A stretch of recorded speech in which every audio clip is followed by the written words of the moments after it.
last visit, we had used the SphygmoCor machine and found Yes. these red numbers in the red that weren't there before, and then we made the changes in your medication, Exactly. and we took you off of the metoprolol, weaned you off of that, and the amiodarone, and put you on the Norvasc or the amlodipine.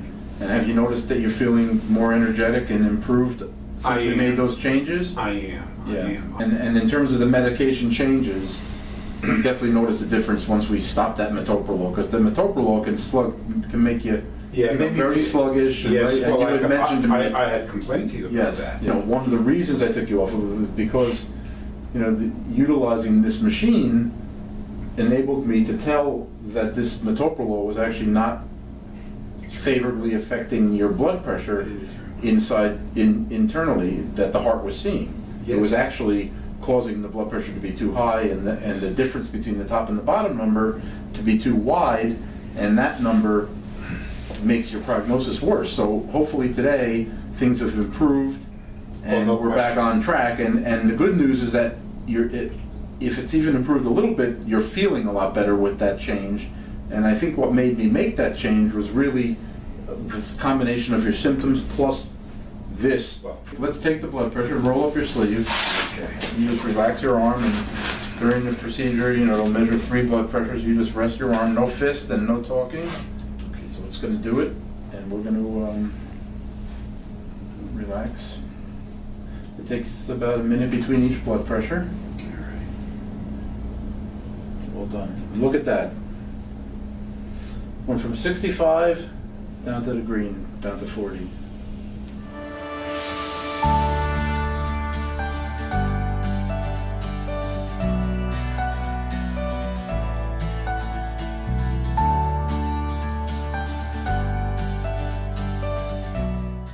It improved. White coat syndrome? No, it's not white coat syndrome. It was an effect of the metoprolol pulse pressure, which is, if it's greater than 50, that's been associated in studies with a very bad prognosis. Now yours is down to 40 from 65. So the medicine change we made not only made you feel better, Yes. but it's also improved the numbers hemodynamically that we got. Your number before was, I believe, 135. Now the top number, systolic blood pressure, is 122. Every number is in the green. They're all good. Your arteries are not stiff. We've chosen the right combination of blood pressure medicines.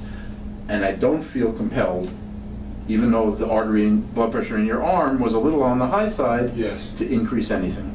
When you first saw his report, his first assessment when he came in, how did that drive your treatment decisions? The last report, the initial report. The initial report, yes. Oh, it absolutely convinced me that the metoprolol, which he was on for atrial fibrillation, which is an appropriate treatment, and a lot of people and a lot of cardiologists like beta blockers after bypass, or for people with coronary artery disease, they think that they're effective.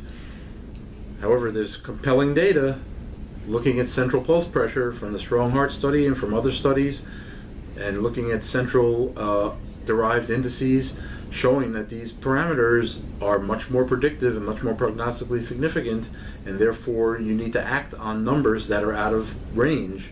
And so I felt utterly confident that I needed to wean him off of his metoprolol, which was reinforced to me by the fact that he was having some side effects from possibly attributable to the metoprolol. But in my old days of practice, I probably would have just lowered the dose and kept him on a lower dose of metoprolol and not gotten him off completely. Mm-hmm. Instead, based on prior studies with the SphygmoCor, done actually with the SphygmoCor device, I was simply comfortable switching him to amlodipine with his lisinopril. Mm-hmm. And within 4 weeks, and I bet you even within 2 weeks if I had checked it, we would have seen a result. But of course I had to wean him off the metoprolol, so it took a while to get him off of it. Mm-hmm. Now he's completely off of it. His heart rate's improved. Physiologically and hemodynamically, it was exactly as I would have predicted.